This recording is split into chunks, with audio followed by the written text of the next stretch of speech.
আপনাদের সাথে যখন শেয়ার করছে যে আমার ছেলের এগুলো করতেছে, অফিস আছে নিজে একটা, তখন হালকা পাতলা টিম ম্যানেজ করতেছে এগুলো বলছে।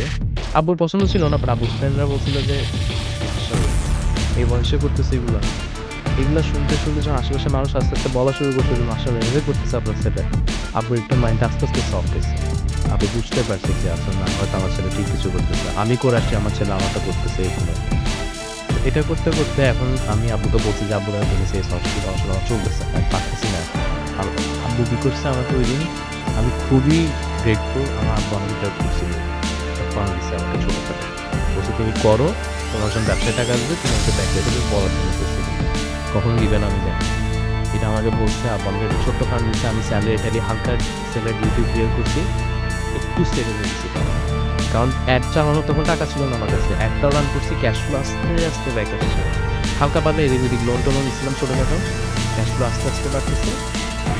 আস্তে, আস্তে ওই ডিউগুলো ক্লিয়ার করছে। ডিউ মানে ডিউ ছিল, এমন না যে ছিল না। ডিউ ছাড়া তো ব্যবসা হয় না, তাই ক্যাশ ফ্লোতে ব্যবসা চলে।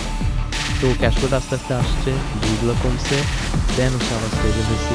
তারপর হচ্ছে সবকিছু শান্তি হইছে, মোটামুটি আমার পাথর সরছে পুরো। And I thank my dad a lot. আমাকে সাপোর্টটা করছে। আসলে আল্লাহ তোমার জন্য মানে ওই এক্স্যাক্টলি তোমার হচ্ছে প্যারেন্টসদের দোয়া এতটা ইম্পর্টেন্ট। আমরা তো আসলে যেভাবে ব্রট আছে আমরা চিন্তা করি যে বললে তো আটকাবে, আমার স্বপ্নটা থেমে যাবে, কিন্তু প্যারেন্টসদের দোয়া এতটা ইম্পর্টেন্ট, তাদের সামান্য সাপোর্ট এতটা ইম্পর্টেন্ট।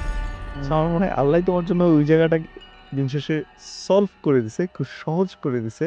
যে তো দেখো তুমি বাসায় জানাইতে পারতেছো না, বলতে পারছো, কিছুটা হালকা হয়েছে, বাবা সাপোর্ট করতেছে, আরো হালকা হইতেছে, এরপরে তো ওভারঅল হয়ে গেছে। মানে বুঝতে পারছিলাম পিছনে কেউ একজন আছে। এখন আমার